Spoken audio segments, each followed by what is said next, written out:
안녕하십니까. 초대석 K 진행을 맡은 김미선입니다. 우리는 지금 대학의 위기를 말하는 시대에 살고 있습니다. 그런데 한편에선 지역 혁신을 통해 지역 소멸을 막고 지역 인재 양성을 통해 지역의 경쟁력을 높일 주체로 여전히 대학을 말합니다. 그런 점에서 위기는 기회가 될 수 있다는 말이 이 대학에도 그대로 적용될 수 있을 것 같은데요. 그런 신념으로 이 지역 대학의 성장과 혁신을 시도하고 계신 분이 계십니다. 바로 초당대 박종구 총장이신데요. 지역 대학의 새로운 미래를 만들어갈 박종구 총장의 경험과 지혜를 오늘의 초대석 K에서 만나보시죠.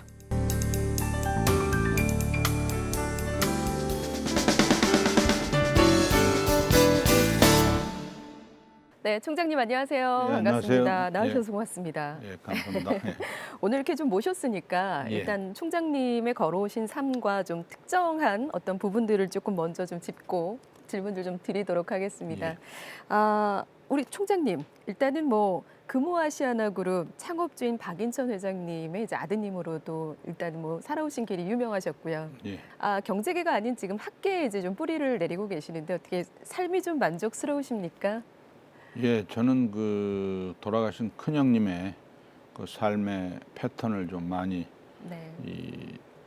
본받았다고 할 수 있습니다. 저희 네. 큰형님께서도 이제 장남이지만은 네. 유학하셔가지고 이제 저와 똑같은 경제학을 하셨거든요. 네, 네. 그래가지고 이제 서강대 교수, 청와대 비서관 등 하면서 공직생활 하시다가 이제 부친이 연로하시니까 이제 네. 부득이 가업으로 이제 네. 돌아오신 그런 사례였기 때문에 저도 그와 비슷한 형태로 네. 이제 경제학을 전공하게 됐고, 그러다 보니까 자연스럽게 이제 학계 그리고 나아가서 이제 관계에서 활동하는 그런 하나의 계기가 자연스럽게 만들어진 것 같습니다. 네. 학계에 계시다 보면 좀 보람된 일들이 좀 많으시죠? 예, 제가 그 아주대 그 기획처장으로 하면서 네. 그 김덕중 총장님 모시고 우리나라 대학에서 아마 최초로 대학 개혁이라는 거를 본격적으로 하게 됐고, 특히 학생 중심의 대학이라는 개념이 우리나라 대학에 이제 네. 착근하게 되는데 나름의 조금 역할을 할 수 있지 않았는가 생각하고 있습니다.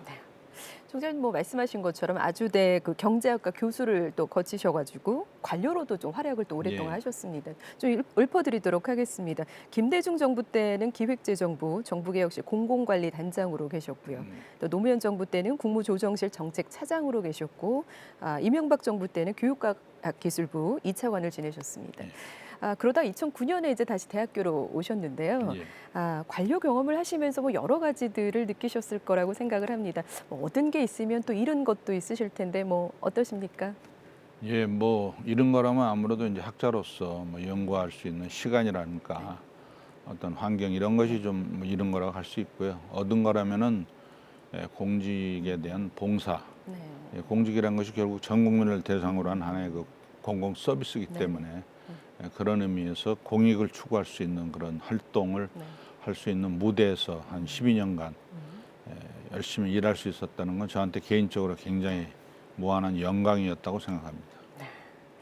뭐 또 뭐 이 부분도 좀 여쭤볼까요? 충암고등학교 서울 은평구에 있는 충암고 졸업생이 있습니다. 예. 네, 뭐 잘 알려주신 것처럼 윤석열 대통령께서도 충암고 이제 8회 이제 예. 졸업생이신데요. 2021년도에 정치권에 이제 입문하셔서 이제 모교에 오셔서 하셨던 이제 말씀이 굉장히 인상에 남았는데요.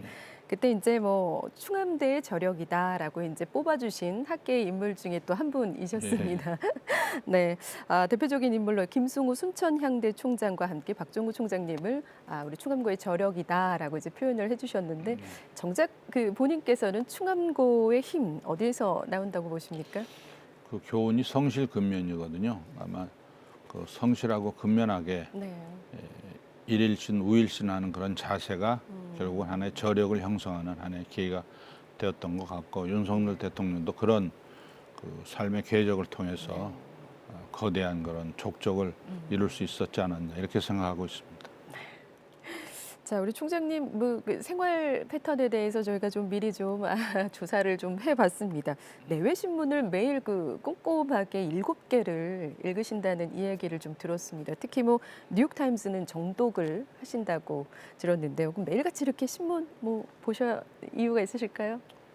그 이제 대학 경영이라는 게 결국은 그 많은 그런 정보와 지식을 필요로 하거든요. 특히 지방 대학은 그런 부분에 있어서 좀 부족함이 많기 때문에 그 읽게 된 계기가 됐고요. 특히 이제 2008년부터 어떻게 그 뉴욕 타임즈 그리고 더 나아가서 이제 워싱턴 포스트를 읽는 기회가 돼가지고 그것이 이제 저한테 하나의 일상적인 그런 하나의 삶의 경험이 된 것 같습니다. 또 국내 신문도 이제 종합 일간지하고 몇 개 경제 신문을 또 제가 칼럼도 쓰고 하는 그런 걸 네네. 계기로 해가지고 매일매일 읽게 되고 또 그것이 저한테 굉장히 많은 도움이 되고 또 학교 경영에 또 학생들에 대한 어떤 정보 제공에 많은 좋은 그런 촉매제 역할을 했던 것 같습니다.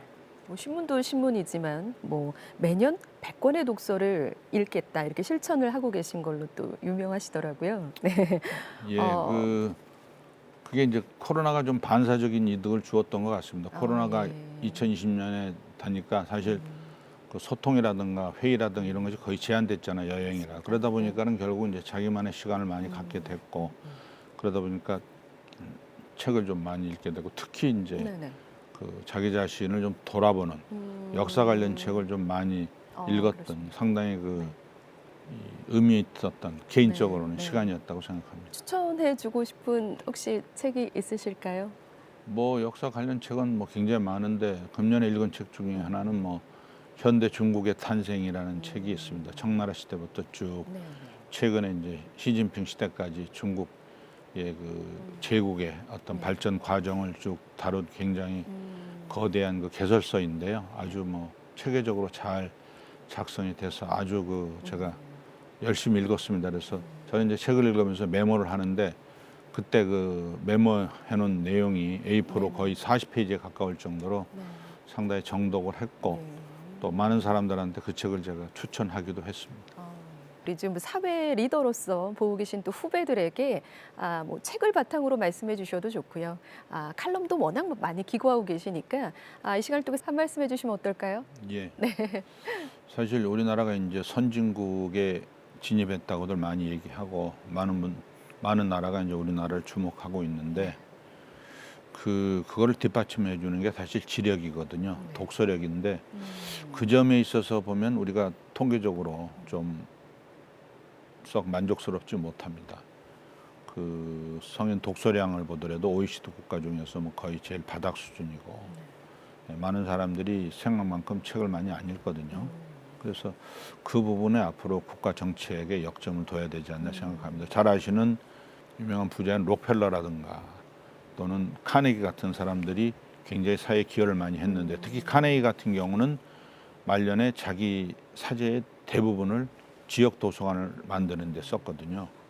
그래가지고 그것이 결국은 미국 지역 문화 발전, 지역 학문 발전에 굉장한 계기가 돼서 그런 지역 도서관과 그다음에는 지방 정부가 만든 스테이트 유니버시티 주립대학이 합쳐지면서 오늘과 같은 미국의 그런 저력이 형성된 대의가 됐기 때문에 그 우리가 좀 더 독서를 많이 할 수 있는 그런 분위기를 만들어갈 필요가 있고 특히 제 개인적으로는 역사에 관한 공부를 좀 많이 해야 될 필요가 있다 생각합니다. 왜냐하면 우리가 지금 굉장히 과도기전 상황이 있지 않습니까?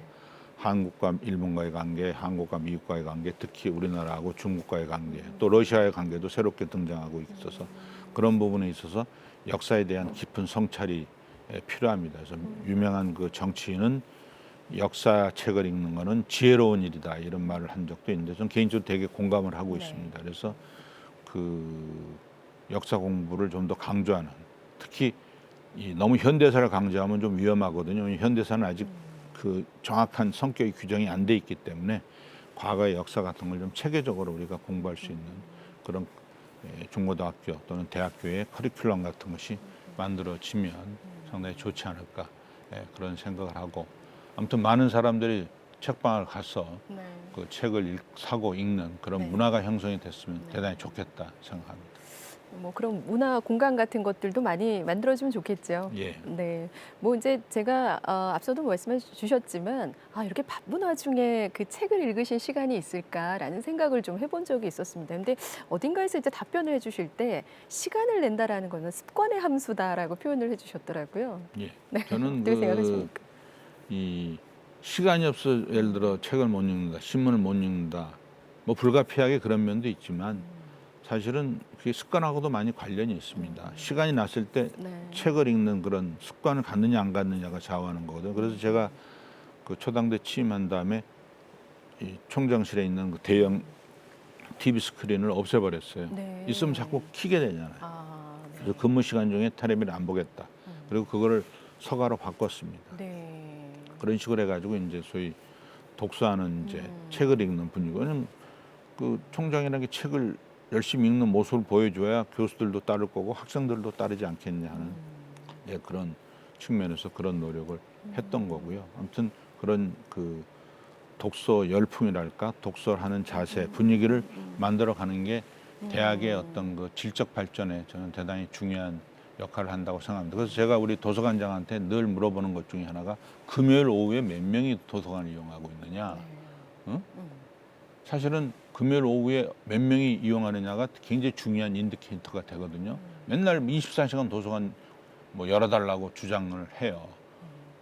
그런데 열어주면 뭐합니까? 애들이 안 와서 하면 결국은 시간 낭비, 돈 낭비죠. 근데 그중에 과연 그 도서관이 제대로 가동되고 있느냐를 아는 굉장히 중요한 그런 하나의 통계 지표가 금요일 오후에 몇 명. 어떤 데 보면 정말 실망스럽거든요.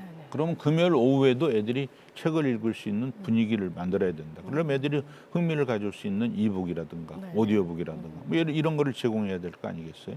그다음에 책 선택도 기계적으로 하지 말고 조금 더 도움이 될 수 있는 거 이런 것 등을 통해서 이제 도서관이 이제 발전하면 그것이 결국 학교 전체적으로 지적으로 확산될 수 있지 않나 이렇게 생각하고 있습니다. 네. 그래서 뭐 지역 각각에서는 이제 독서 스피치 뭐 이런 부분들도 예. 뭐 독서 토론 이런 것들 강화를 하고 있더라고요. 예. 네. 도서관은 현재 뭐 규모가 어떻습니까? 저희는 뭐 저희 학교 규모의 그 기준으로 볼 때는 뭐 충분히 이 도서관이 큽니다. 오히려 학생들이 네. 그걸 다 채우지 못해서 아쉽다 하는 그런 건데 앞으로 이제 좀 더 프로그램을 다양하게 하고 이래가지고 도서관이 애들로 넘칠 수 있도록 하게 되는데 이제 위치가 조금 외지다 보니까 네. 처음에 그걸 설치할 때 조금 잘못했던 것 같아요. 학생들이 모이는 뭐 학생회관이라든가 뭐 교양학부라든가 이런 거하고 이렇게 같이 딱 묶어가지고 했으면 좋았을 텐데 하는 그런 아쉬움이 있는데 그래서 지금 이제 그 도서관하고 대학본부하고의 그 역할을 이렇게 링크시키는 그런 프로그램을 이번에 좀 예산이 좀 확보돼서 지금 준비하고 있습니다. 뭐 이렇게 외부인들도 이용할 수 있습니까? 예, 물론 외부인도 이용할 수 있어요. 네. 코로나 기간에 좀 제한이 있었지만 그 외에는 외부인들도 얼마든지 이용할 수 있고 네. 대출할 수도 있게 그렇게 좀 자유롭게 좀 운영하고 있습니다. 네. 뭐 이제 코로나 그 시기 때는 책을 읽으실 뭐 이제 여유가 좀 되셨다라고 말씀을 해주셨는데 요즘은 어떠십니까? 바쁘신데 독서가 요즘은 뭐 가능하십니까? 확실히 뭐 책 읽는 그 수준이 한 3분의 2하로 일로 떨어졌습니다. 왜냐하면 뭐 학교 현안도 많고 특히 이제 갈수록 학생 모집도 어려워지고 있고 뭐 지방대학에 대한 그런 그 여러 가지 재정적인 그런 압박도 많고 하기 때문에 그런 거에 이제 능동적으로 대응하기 위해서 또 시간이 많이 필요했고 네. 특히 이제 우리 이조 장관께서 그 지방대학 개혁을 위한 여러 가지 그 앰비셔스한 그런 아젠다를 던져 주셨거든요. 그로컬 대학이라든가 뭐 그래서 네. 그런 거 지금 준비하느라고 하다 보니까 네. 사실 뭐 책 읽는 것은 뒷전이 되지 않았나 생각하고 또 그건 불가피한 선택이었다고 생각합니다. 네, 뭐 워낙 바쁘실 거라고 생각합니다. 저희가 뭐 장관님도 모셔서 얘기를 나눈 네. 적 있지만 모든 지역의 대학의 총장님들, 교육감님들 굉장히 좀 바쁘시더라고요. 네.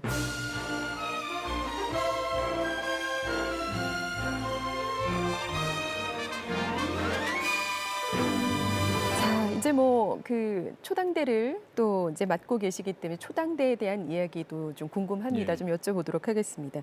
제가 조사한 바에 의하면 이제 초당대가 올해로 건학 27년을 맞이한 전담의 명문 사학이지 않습니까? 네. 제가 이제 특별해 보이는 대학 이념을 실천하고 계신다 그래서 굉장히 이제 눈에 들어왔는데요. 올바른 인식을 공감해서 이 공감을 행동으로라는 이념을 좀 실천하고 계시더라고요. 이게 좀 어떤 의미인지 좀 풀어서 좀 말씀을 좀 해주십시오. 뭐 한마디로 얘기해서 그 제대로 된 그 건학 이념을 바탕으로 해가지고 그 실천적인 대학상을 추구하자 하는 그런 내용이 되겠습니다. 그러다 보니까 자연히 학교의 학풍이 좀 실용적이고 네. 그다음에 실사구시적인 그런 학풍으로 그 변하게 됐고 그것이 이제 요즘 대학에 요구되고 있는 특히 지방 대학에 요구되고 있는 그 소위 말해서 특성화 정책하고 부합되는 그런 이제 반사적인 그런 이익도 얻게 된 것 같습니다. 네네네. 설립자가 이제 김기훈 선생이라고 들었습니다. 좀 스토리를 좀 말씀해 주실 수 있으실까요? 예, 이분은 이제 그 독학으로 이제 공부를 하셔가지고 네. 이제 약국에서 점원으로 시작해가지고 이제 소위 백제약품 초당제약이라는 우리나라 굴지의 이제 제약 산업을 일으킨 한마디로 입지전적인 인물이신데요. 그분이 이제 특히 이 인재 양성에 관심이 많으셔가지고 네네. 그분의 고향격이 이제 무안에 저희 초당대학도 설립하시고 그다음에 백제 고등학교라는 학교도 설립하셔가지고 사재를 뭐 그래도 굉장히 많이 투입해가지고 네네. 지금의 학교가 될 수 있도록 돌아가실 때까지 학교 발전을 위해서 참 많은 물적인 그리고 어떤 재정적인 그리고 그분의 그 인간적인 지원을 많이 해 주셨습니다. 뭐 이런 배경을 이제 바탕으로 이제 총장 처음 이제 시작하셨을 때 혹시 어려운 점은 없으셨습니까?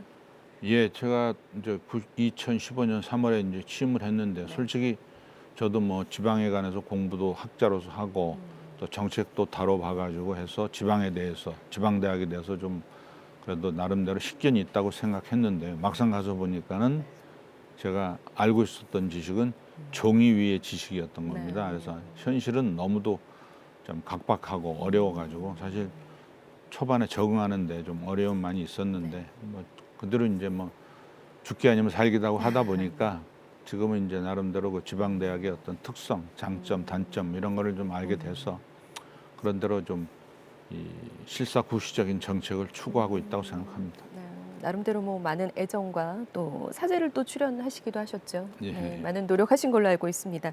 자, 뭐 요즘 뭐 워낙 이렇게 뭐 그 심혈을 기울여서 대학 운영을 잘 끌어오고 계시기도 합니다만 뭐 앞서도 말씀해 주신 것처럼 요즘 대학이 많이 겪고 있는 어려움이 좀 있습니다. 이제 네. 신입생 충원의 어려움을 좀 겪고 있고요. 그러다 보니까 따라서 학교 운영이 어려워지는 상황들이 발생을 하고 예. 있습니다. 지역 대학의 위기가 결국 이제 지역 소멸까지 이제 가속화시키는 그런 원인으로 좀 꼽고 있는데요. 네. 이제 총장님 보시기에는 이제 지역 대학들이 겪는 이 위기를 뭐 어떻게 좀 극복하면 좋으시겠습니까?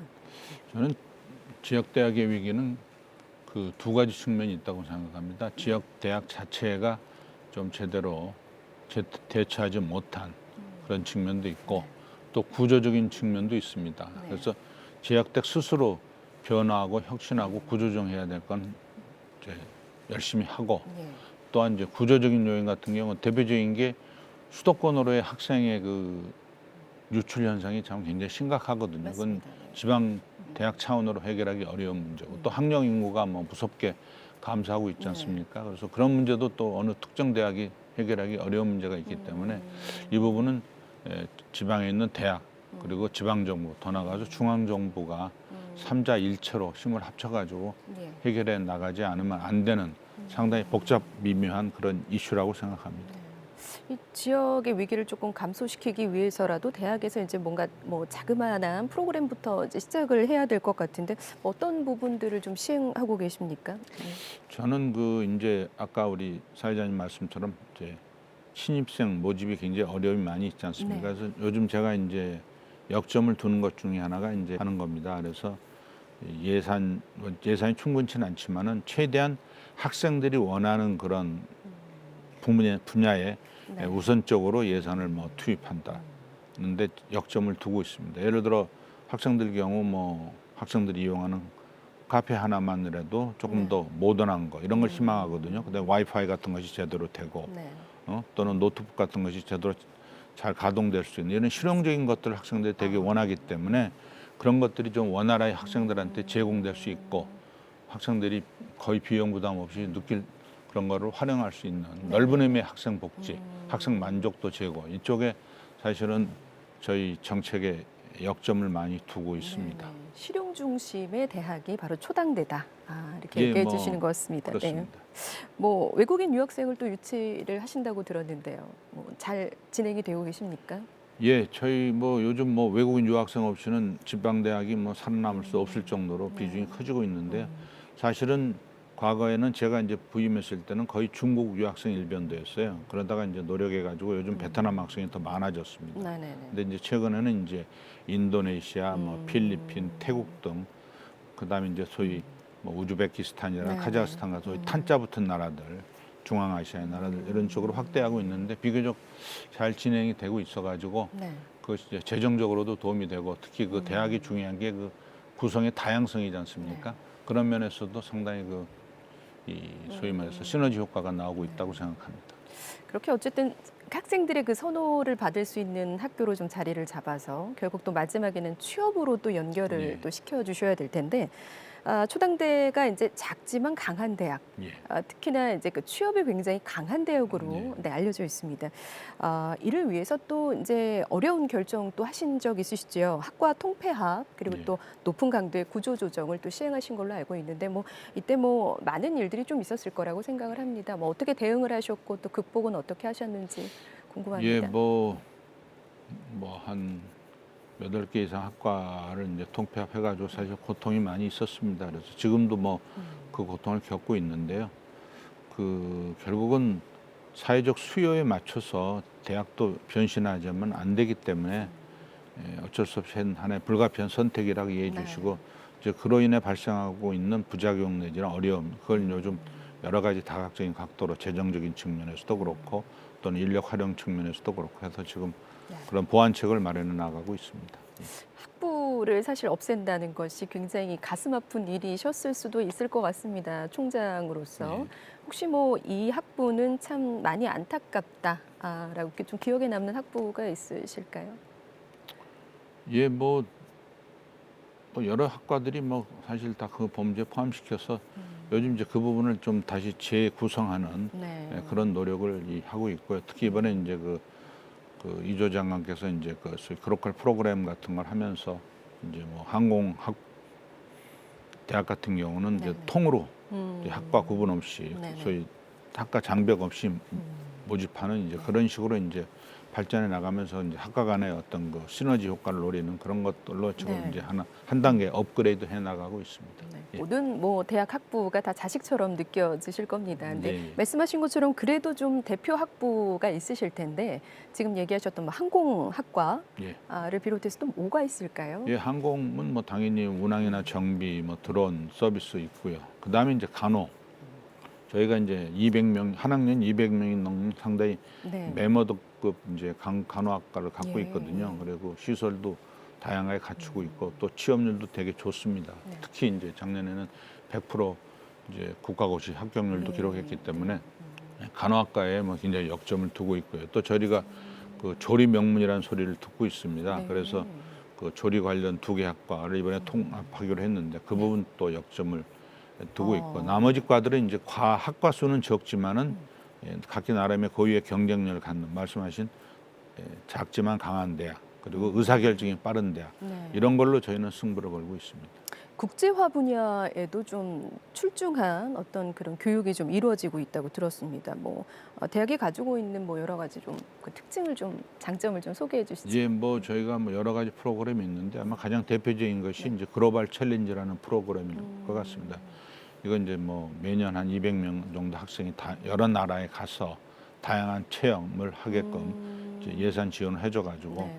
하고 있습니다. 뭐 동남아시아도 가고 중앙아시아 국가도 가고 뭐 이렇게 가서 거기서 그 스테이하면서 네. 많은 그 언어적인 그런 습득도 하고 문화라든가 이런 걸 체험해가지고 나중에 이제 자기가 졸업했을 때 예. 그런 나라에 취업할 수 있는 어떤 포텐셜을 확보할 수 있는 그런 하나의 프로그램 활용하고 있는데요. 네. 역사도 제법 됐고 학생들 호응도가 제일 좋습니다. 그래서 보면 만족도 조사해 보면 글로벌 챌린지를 확대해 달라는 주장이 제일 많이 나오고 있어서 올해도 그 부분은 좀 더 확대해 나갈 그런 계획을 갖고 있습니다. 그만큼 뭐 학생들의 글로벌 역량 강화에 굉장히 이제 신경을 쓰고 계시는 걸로 이제 느껴집니다. 그래서 말씀해 주신 것처럼 글로벌 챌린지 프로젝트는 이제 장학 프로그램이지 않습니까? 예, 예. 근데 아쉽게도 근데 코로나 팬데믹 때문에 잠시 이제 멈춰 예, 있다고 그랬었습니다. 이야기를 들었습니다. 이제 금년에 또 어, 다시 이제 다시 재가동하려고 재개를 그러고 합니까? 있습니다. 예, 예. 네. 많은 학생들이 이제 좀 선호할 것 같다라는 예. 생각이 조금 듭니다.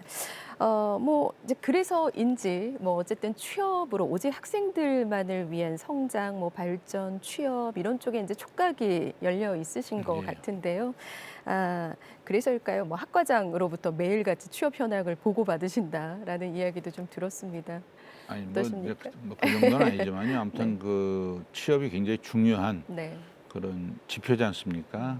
그리고 이제 결국은 학생들이 취업을 해야 그 후배들한테도 어떤 그 네. 미래를 보여줄 수가 있는 거기 때문에 그쪽에 이제 신경을 많이 쓰고 네.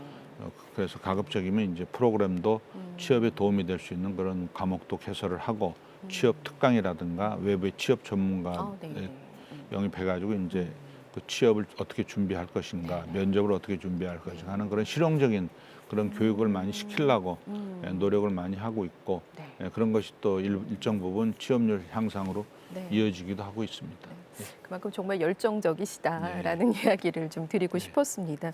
뭐 말씀하신 대로 이제 외부의 강사들을 통해서 이제 진로에 관련된 취업 예. 특강들도 많이 진행을 하고 네. 계시던데요. 뭐 이렇게 좀 협력을 좀 받고 계신 데가 있으십니까? 그 이제 뭐 어느 특정 기업에 대해서 하는 건 아니고요. 그 분야별로 제가 이제 이렇게 적임자다고 판단하면은 경우에 따라서는 제가 직접 접촉을 해가지고 이제 초청을 해가지고 그분으로 하여금 이제 그런 강의를 부탁을 드리기도 합니다. 최근에 이제 한국경제신문에서 오랫동안 이제 일했던 그런 원로 이제 언론인을 초청해가지고 이제 그런 부분에 관해서 생생한 경험을 학생들하고 이렇게 공유한 그런 적이 있는데요. 뭐 그런 식으로 해가지고 뭐 공직자라든가 언론인이라든가 또는 뭐 이 산학협력 활동 같은 걸 활발히 했던 뭐 교수분이라든가 이런 분들을 다양하게 초청을 해가지고 학생들이 그냥 일상적인 강의에서 느끼지 못하는 배우지 못하는 맞습니다. 그런 안에 새로운 안목, 새로운 시각을 가질 수 있도록 그런 노력은 많이 기울이고 있습니다. 그리고 대부분 그 연사 이제 강의를 하는 분이나 이런 분들은 주로 제가 직접 선정을 하고 어레인지하고 있습니다. 예. 대단하십니다. 네. 그 뭐 다각화로 굉장히 많이 다 이제 학부 학과 잘 이제 신설하셔서 외부 초청 강의도 하시고 하고 계시겠지만 향후 이제 우리 대학에서도 이런 것들이 좀 발달할 수 있는 직업군으로 좀 우리가 좀 발전 개선을 좀 해야 되는 과가 있지 않을까? 예. 뭐 혹시 고민해 두고 계시는 염두에 두고 계시는 거 있으십니까? 사실은 저희 대학이 우리나라에서 최초로 4년제 대학 중에서는 들어온 학과를 신설을 했거든요.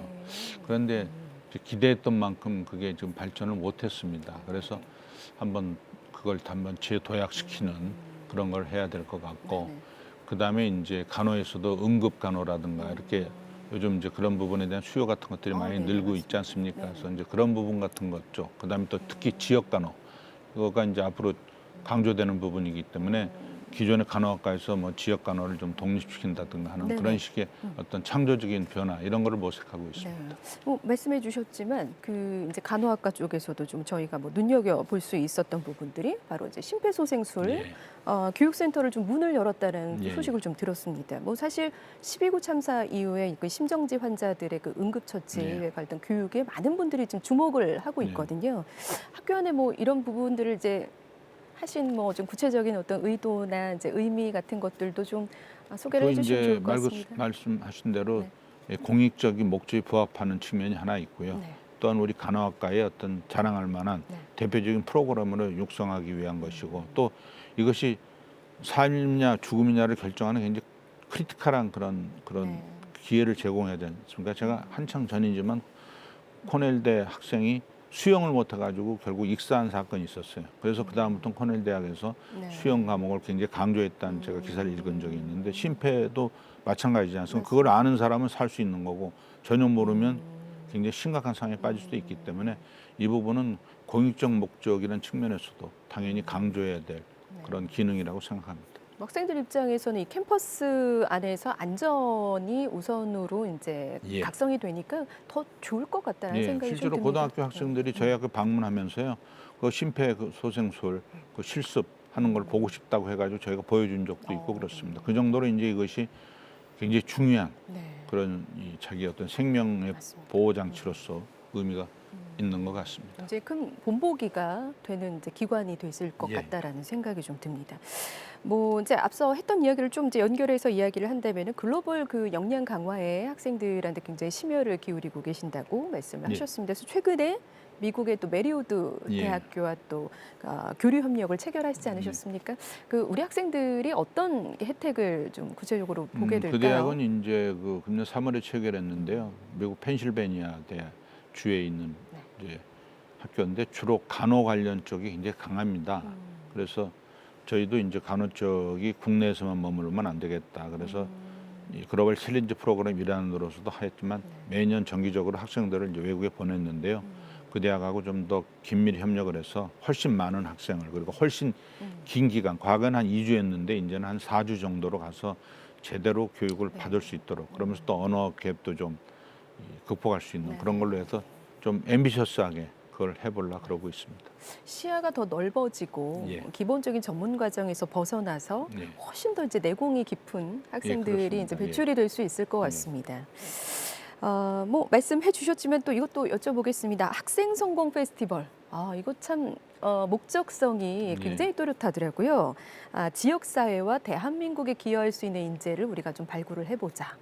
이런 목적을 두고 계십니다. 소개를 좀 해주시죠. 뭐 쉽게 해서 이제 네. 보통 이제 축제나 이런 걸 많이 하는데 대부분 이제 그 학생 중심의 그런 프로그램이 끝났거든요. 근데 이제는 저희도 무안이라는 이 커뮤니티 속의 할 구성원이라는 인식하에서 지역 주민들도 초청하고 네. 연관 이웃들도 초청해가지고 전체적으로 다 같이 이 한 마음으로서 한 식구 같이 할 수 있는 그런 프로그램으로 함으로써 이 초당대학이 이제 이 무안의 한 대학으로서만이 아니라 호남의 대학으로 이렇게 클 수 있는 하나의 자연스러운 계기를 만들자는 차원에서 그 프로그램을 이제 시도하고 있습니다. 뭐 이제 그 프로그램을 이제 실현화하면서 학생들은 거기서 이제 작은 성공의 기쁨을 경험할 수 예. 있는 겁니까? 예, 그렇습니다. 네. 특히 이제 본인들이 그 지방자치단체하고도 협의해가면서 뭐 지원도 따오고 뭐 공동 프로그램 만들면서 애들이 이제 스스로 어떤 정책 개발 능력이랄까 또는 협상 능력이랄까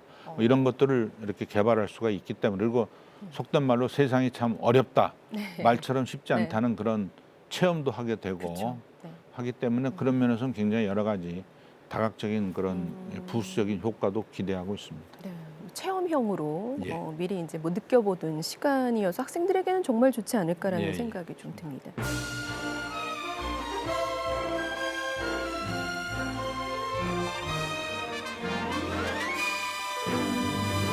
칼럼 기고를 굉장히 꾸준하게 하고 계십니다. 예, 네. 뭐 그동안 네. 뭐 한 7, 800개 정도 쓴 것 같습니다. 네, 예. 뭐 현대 사회의 그 냉철하고 예.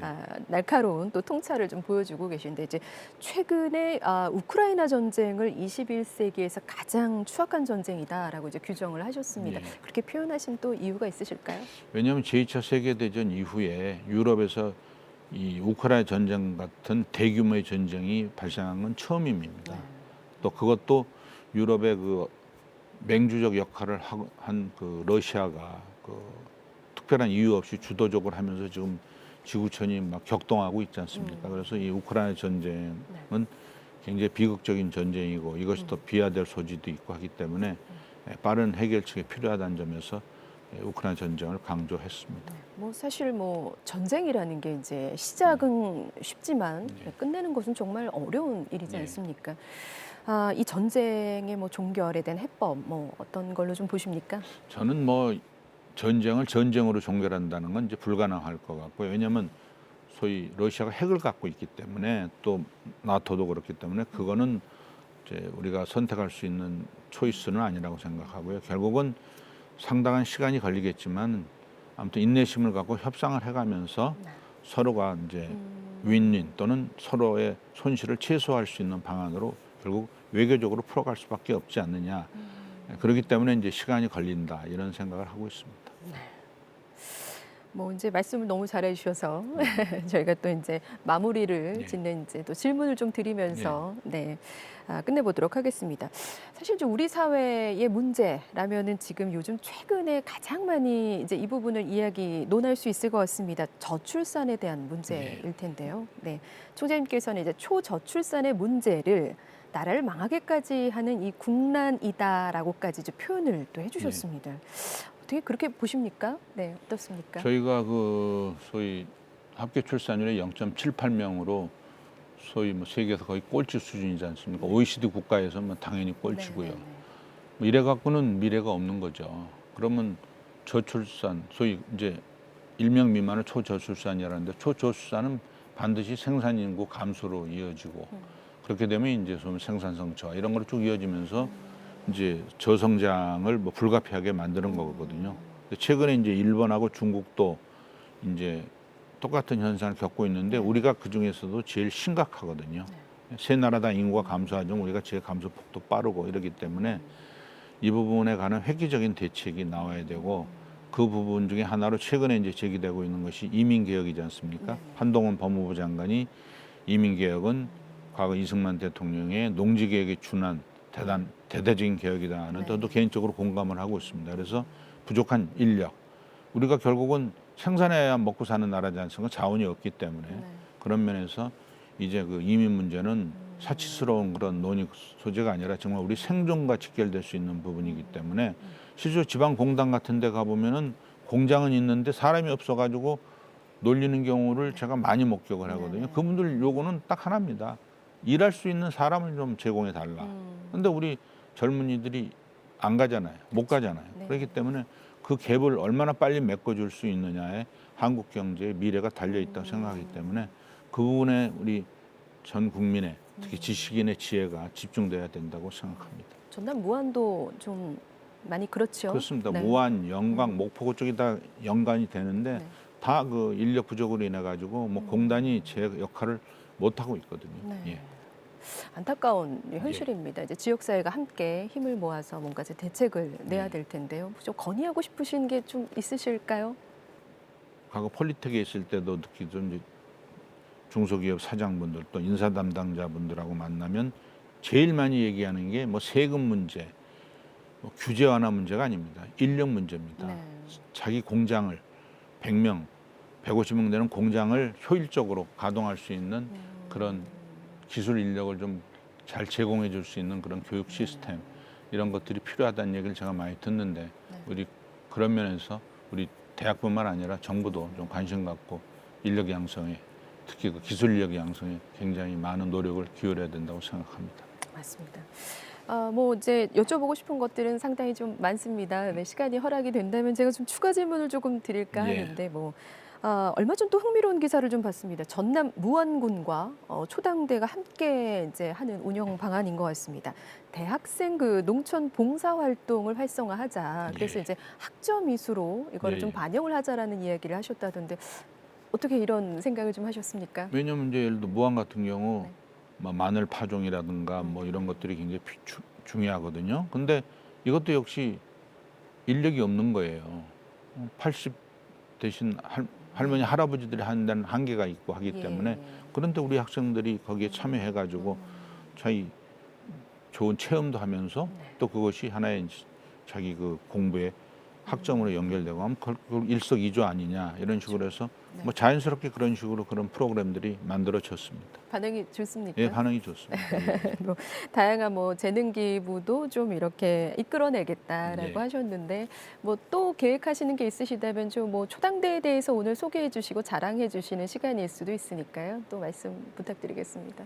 예, 저희가 이제 그 저희 특성화 관련해 가지고 이제 그 항공 쪽에 좀 더 많은 이제 그 젊은 사람들이 그 항공 비행에 그거 상당히 묘미가 있거든요. 그런 거를 이제 이렇게 좀 저비용으로 이용할 수 있는 그런 이제 프로그램 같은 것도 좀 개발하려고 그러고 있고요. 아까 제가 이제 그 심폐소를 얘기했지만은 지역 그런 안전이나 이런 거에 기여할 수 있는 그 간호 기능의 강화라든가 결국 그것이 또 간호대학 발전에도 좋은 기회가 될 거라고 생각하거든. 그렇고 또 이제 조리 부분에 있어서도 저희가 이제 그 요즘 조리에서 주목받고 있는 커피 부분이라든가 뭐 이런 부분들을 좀 더 강화해가지고 그 소위 말해서 사회에서 필요로 하는 그런 그 조리 인력을 제공하는 것 이런 부분 쪽에 총장으로서 관심을 계속 갖고 지금 프로그램을 개발하고 있습니다.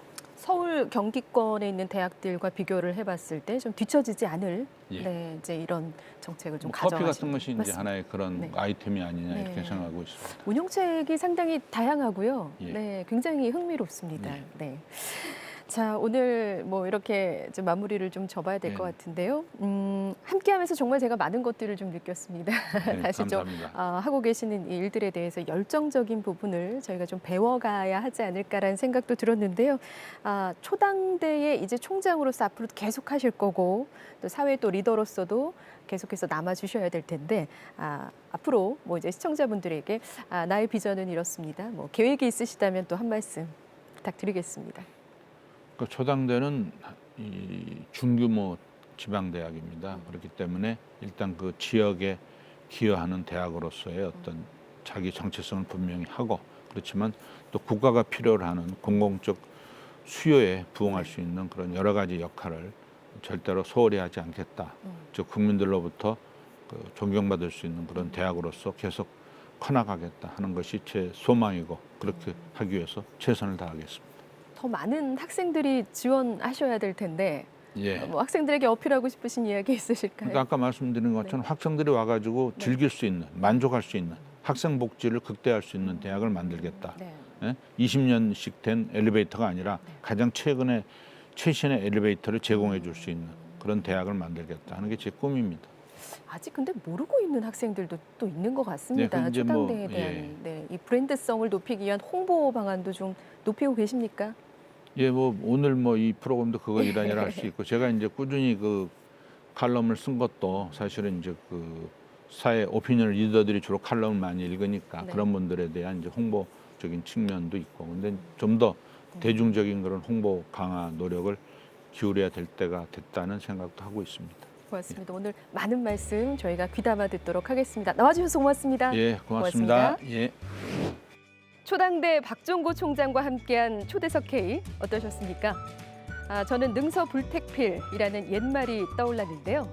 명필은 붓을 가리지 않는다라는 뜻으로 주어진 여건이 어렵더라도 유연한 자세로 헤쳐나가 새로운 기회를 만들어야 한다는 것을 강조하는 말입니다.